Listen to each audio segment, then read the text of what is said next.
Hello students, home physics centre में आपका स्वागत है। आज हम लोग वेक्टर चैप्टर में 3 इम्पोर्टेंट वेक्टर के बारे में पढ़ेंगे और वो वेक्टर है हमारा यूनिट वेक्टर, पोजीशन वेक्टर और डिस्प्लेसमेंट वेक्टर। तो टाइप्स ऑफ वेक्टर तो कई हैं, जिसमें जो इम्पोर्टेंट 3 वेक्टर हैं जिस पर आपके न्यूमेरिकल्स आते हैं या फिर जिनको जानना आपको ज़रूरत है। इन वेक्टर को जाने बिना आप शायद फिजिक्स नहीं जान पाएंगे, क्योंकि जो भी वेक्टर क्वांटिटी होगा उसको आपको इन वेक्टर टाइप्स के मदद से ही आपको सॉल्व करना पड़ेगा। तो चलिए आज हम स्टार्ट करते हैं, एक एक करके इन तीनों के बारे में देखेंगे। इसके पहले स्केलर एंड वेक्टर से रिलेटेड 2-3 वीडियो और इस पर अपलोड हो चुका है, जिसमें हम representation of vector, scalar quantity किसे कहते हैं, वेक्टर क्वांटिटी किसे कहते हैं, ये आपका अपलोड हो चुका है। तो आज हम लोग इस वीडियो के माध्यम से कवर करने वाले हैं 3 इंपॉर्टेंट वेक्टर के बारे में। तो चलिए सबसे पहले हम लोग देखते हैं यूनिट वेक्टर किसे बोलते हैं। फर्स्ट हमारा है यूनिट वेक्टर। यूनिट वेक्टर सबसे पहले जो यूनिट वेक्टर है, यूनिट वेक्टर इसका जो मैग्नीट्यूड है 1 होता है। जिस वेक्टर का मैग्नीट्यूड 1 होता है उस वेक्टर को यूनिट वेक्टर कहा जाता है। अब जब मैग्नीट्यूड 1 होगा तो इसका मतलब है कि जो वेक्टर क्वांटिटी है वो केवल ओनली रिप्रेजेंट्स डायरेक्शन। तो जो भी यूनिट वेक्टर होते हैं वो केवल आपके डायरेक्शन रिप्रेजेंट करते हैं। यूनिट वेक्टर को डिनोट हम लोग करते हैं denoted by, it is denoted by. अगर मान लीजिए ए एक यूनिट वेक्टर है तो इसके ऊपर ऐसे कैप लगाते हैं। ये जो बर्थडे वाला कैप है वो कैप से अगर डिनोटेड है तो समझ जाएंगे कि ये यूनिट वेक्टर है। तो वेक्टर के ऊपर अगर कोई भी लेटर के ऊपर अगर ये वाला साइन है तो ये आपका यूनिट वेक्टर है।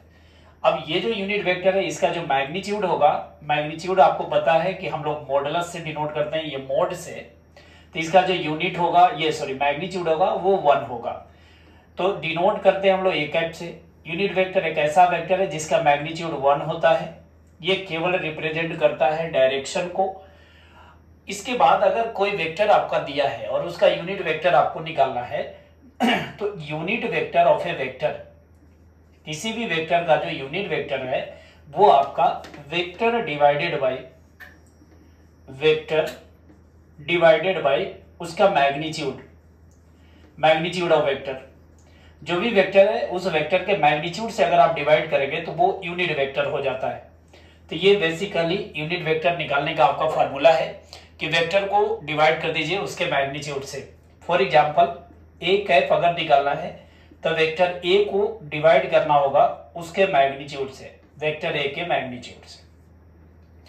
तो आप यहां देख लिए कि यूनिट वेक्टर वह वेक्टर है जिसका मैग्नीट्यूड 1 होता है। इसको डिनोट एक कैप से करते हैं और यूनिट वेक्टर निकालने के लिए आपको क्या करना है, वेक्टर को डिवाइड करना है उसके मैग्नीट्यूड से। फॉर एग्जांपल मान लीजिए if vector A is given by 10 metre northward, अगर ऐसा कोई वेक्टर आपका गिवन है। अब चूंकि जो वेक्टर आपको दिया हुआ है ये वेक्टर का मैग्नीट्यूड आपका 10 मीटर है, तो ये यूनिट वेक्टर नहीं है, इसलिए आप यहां देख रहे हैं कि ये वेक्टर से डिनोटेड है, एरो ऊपर दिया हुआ है। अब आपको इसका निकालना है यूनिट वेक्टर, तो इसका then we have to find unit vector. तो इसका यूनिट वेक्टर जब आप निकालेंगे तो क्या करना होगा, फार्मूला है हमारे पास कि इसके वेक्टर को इसके मैग्नीट्यूड से डिवाइड करेंगे। Vector divided by its magnitude is unit vector. अब यहाँ ये वेक्टर जो है आपका वो है 10 metre northward divided by its magnitude. तो मैग्नीट्यूड आप देख रहे हैं कि ये वेक्टर का मैग्नीट्यूड आपका 10 मीटर है। तो इसको 10 मीटर कैंसिल हो गया, तो यहां पर केवल आपको डायरेक्शन बच गया। तो यूनिट वेक्टर जो होता है वो केवल यूज किया जाता है डायरेक्शन को रिप्रेजेंट करने के लिए। तो वह वेक्टर जो केवल डायरेक्शन रिप्रेजेंट करता है दैट इज यूनिट वेक्टर, उसका मैग्नीट्यूड 1 होगा। अब कुछ यूनिट वेक्टर्स हैं जिसको बोला जाता है कार्टेशियन यूनिट वेक्टर, और वो थोड़ा सा जान लेते हैं हम लोग। कार्टेशियन यूनिट वेक्टर या इसको बोल सकते हैं आप ऑर्थोगोनल यूनिट वेक्टर। अब तीन जो आपका एक्सिस है, ये हमारा है एक्स एक्सिस, ये वाई एक्सिस और इसके परपेंडिकुलर जेड एक्सिस है। तो जेड एक्सिस को हम लोग ऐसे रिप्रेजेंट करते हैं। अब तीनों के बीच आपस में 90 डिग्री एंगल है। जो यूनिट वेक्टर एक्स एक्सिस में डायरेक्शन रिप्रेजेंट करता है उसको हम लोग बोलते हैं आई कैप।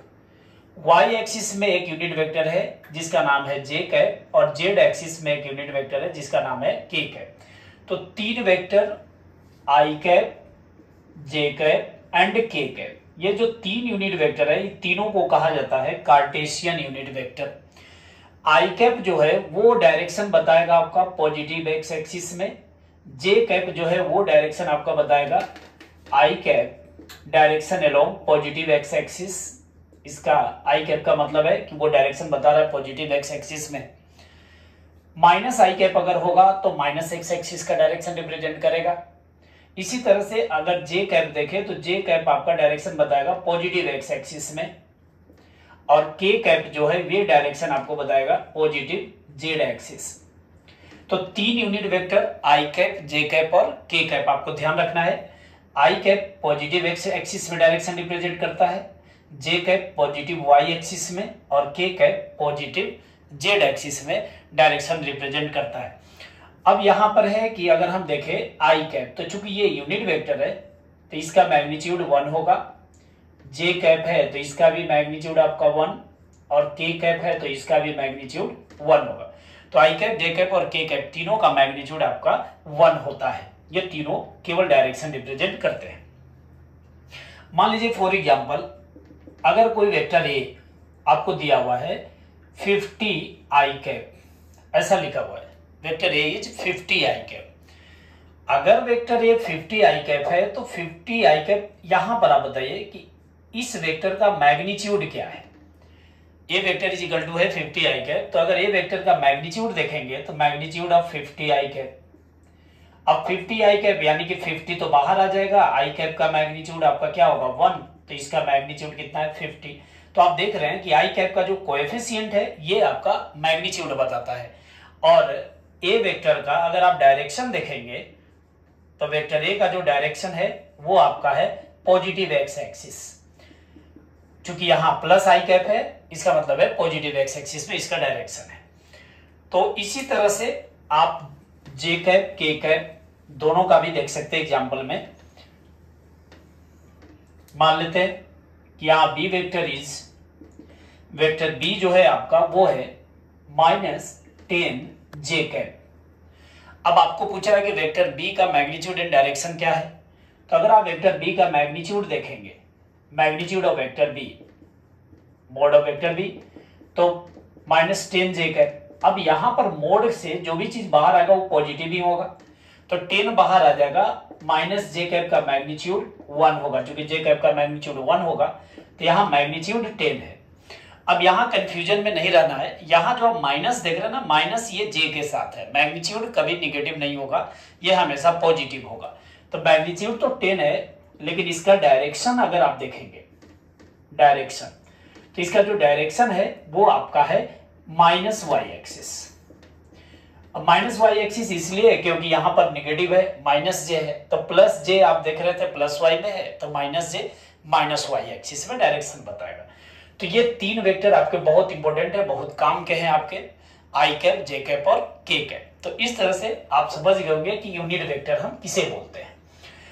अब इसके बाद एक और बहुत ही इंपॉर्टेंट और बहुत आपके लिए एग्जाम के लिए या फिर आप बहुत टाइप्स ऑफ वेक्टर में एक बहुत वैल्यू रखता है जिसका नाम है पोजीशन वेक्टर, उसको देख लेते हैं।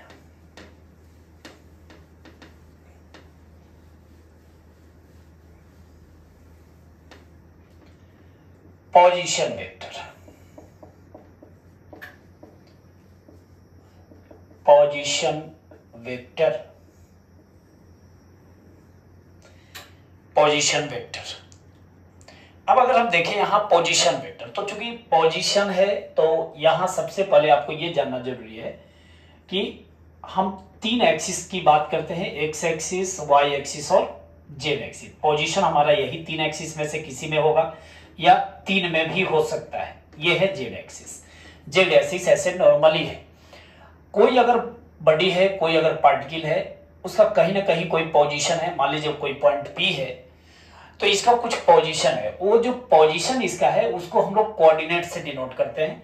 मान लीजिए कि यहाँ पर एक पार्टिकल है एक्स और वाई एक्सिस में और इसका कोऑर्डिनेट है x1, y1।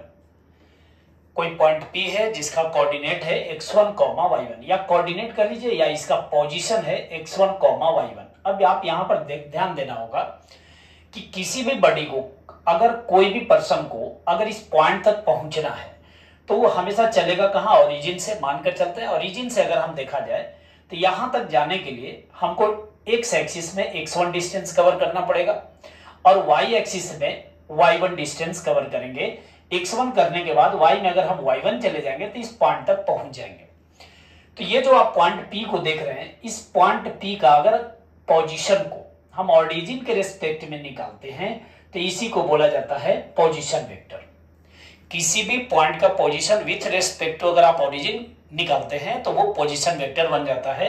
और ये पोजीशन वेक्टर, ये जो लाइन जो ओरिजिन से इस पॉइंट को मिलाए हैं, ये एक वेक्टर हुआ और इसको हम लोग आर से डिनोट करते हैं।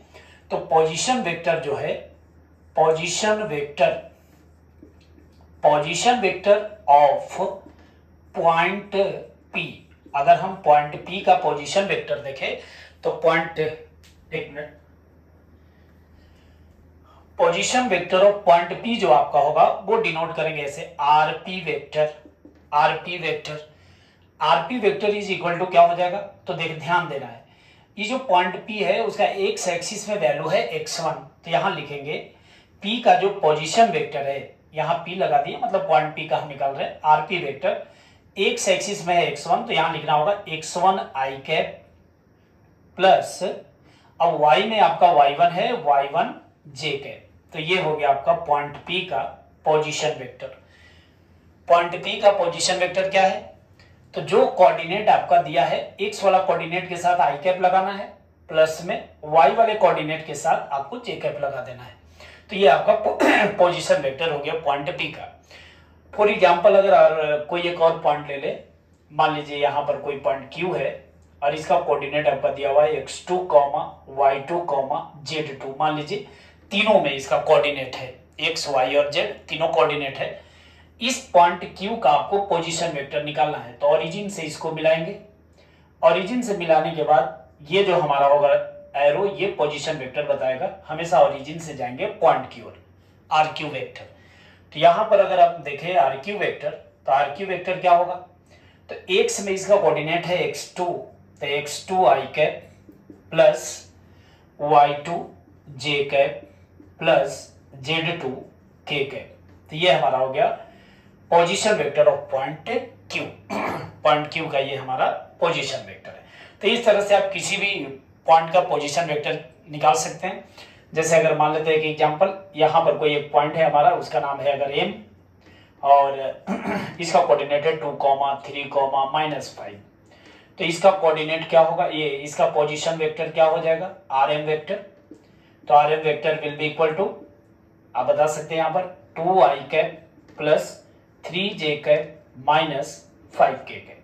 तो ये हमारा है पोजीशन वेक्टर। आपको ध्यान ये रखना है कि जो पोजीशन वेक्टर होगा वो हमेशा ओरिजिन के रेस्पेक्ट में हम लोग निकालते हैं पोजीशन वेक्टर।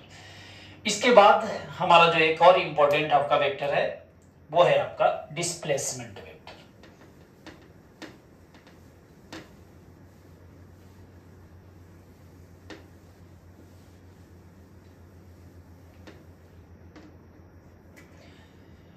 चलिए, बहुत ही इंपॉर्टेंट है ये डिस्प्लेसमेंट वेक्टर।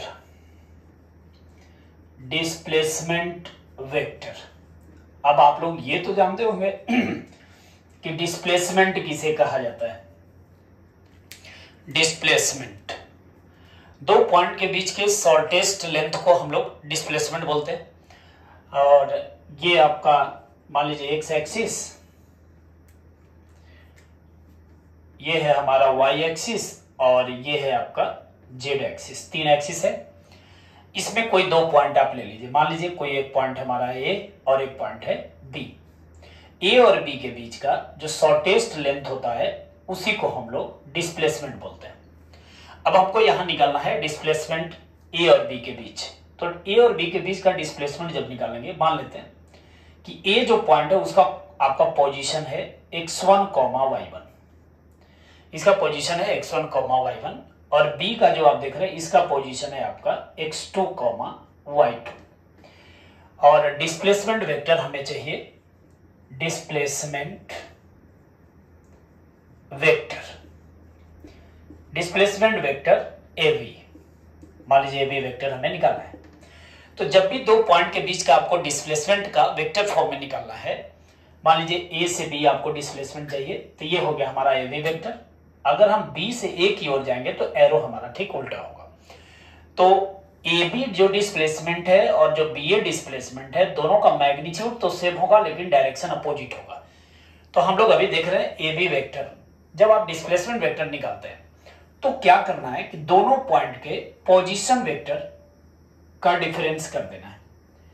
पॉइंट बी का पोजीशन वेक्टर आपका है R B vector, point A का आपका पोजीशन वेक्टर है आर ए वेक्टर। अब यहां आप देख सकते हैं कि जो आर बी वेक्टर आपका होगा वो कितना होगा, बी का पोजीशन वेक्टर। तो बी का पोजीशन वेक्टर हमारा हो जाएगा x2 i cap plus y2 j cap, ये बी का पोजीशन वेक्टर है। इसी तरह से ए का जो पोजीशन वेक्टर होगा वो है हमारा x1 i cap plus y1 j cap. हमें चाहिए A B vector, displacement between A and B. तो ए और बी के बीच का जो डिस्प्लेसमेंट वेक्टर है वो है बी का पोजीशन वेक्टर माइनस ए का पोजीशन वेक्टर। आप ध्यान रखेंगे दो पॉइंट के बीच का जो डिस्प्लेसमेंट वेक्टर है, जैसे ए बी, तो बी का फाइनल पॉइंट का पोजीशन वेक्टर में सब्ट्रैक्ट कर दीजिए इनिशियल पॉइंट का पोजीशन वेक्टर। तो A B vector is equal to, ऐसे आगे हम लोग देखेंगे वेक्टर अलजेब्रा, तो ये ट्रायंगल लॉ है।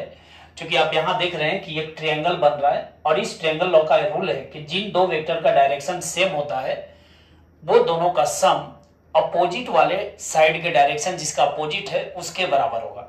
तो जैसे आप यहां देख रहे हैं कि आर ए और ए बी एक डायरेक्शन में जा रहे हैं, ये अपोजिट डायरेक्शन से आ रहा है आर बी, तो ये प्लस ये बराबर ये होगा। तो R A plus A B is equal to R B, तो इसलिए A B is equal to R B minus R A. तो A B position vector A and B के बीच बी का पोजीशन माइनस क्या कर देना है, ए का फाइनल पॉइंट का पोजीशन माइनस इनिशियल पॉइंट का पोजीशन। अब यहां अगर हम देखें तो बी का पोजीशन वेक्टर हमारा है x2 i cap plus y2 j cap minus x1 i cap plus y1 j cap, ये हमारा है। अब i के साथ सब्ट्रैक्ट करेंगे तो यहां मिल जाएगा हमें x2 minus x1 into I cap plus y2 minus y1 into j cap. तो ये हमारा है position vector A B. Position vector A B is equal to x2 minus x1 into I cap plus y2 minus y1 into j cap, ये हमारा position vector हो गया। अब अगर इसका मैग्नीट्यूड निकालना होगा तो बाद में हम देखेंगे कि ऐसे यहां जब ये वेक्टर फॉर्म में है तो मैग्नीट्यूड कैसे निकालेंगे। इसके लिए आपको वेक्टर रिजोल्यूशन में चलेंगे, तो अगला जो वीडियो आएगा आपका वो वेक्टर रिजोल्यूशन का ही आएगा। उसके बाद हम मैग्नीट्यूड निकालने के लिए सीख जाएंगे। तो अभी आप देख रहे हैं कि डिस्प्लेसमेंट वेक्टर अगर आप देखें ए बी वेक्टर तो आपका निकल गया। अब आप बार बार ऐसे नहीं करना, मान लीजिए कि बी ए वेक्टर डिस्प्लेसमेंट हमें चाहिए बी टू ए, तो अब आप देख रहे हैं कि फाइनल पॉइंट का कोऑर्डिनेट माइनस इनिशियल पॉइंट का कोऑर्डिनेट करना है। तो बी ए में फाइनल हो गया ए और इनिशियल है आपका पॉइंट बी, तो इसका कोऑर्डिनेट माइनस इसका कोऑर्डिनेट कर दीजिए जैसे यहां पर हुआ है।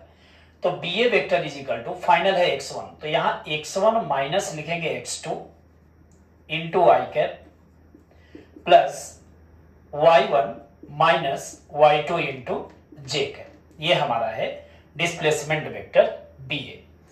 तो आपको डिस्प्लेसमेंट निकालने के लिए अब आपको समझ में आ गया होगा। कुछ एग्जांपल कर लेते हैं जिससे आपका पूरा क्लियर हो जाए। मान लीजिए कि कुछ पॉइंट्स आपको दिए हुए हैं ए और बी।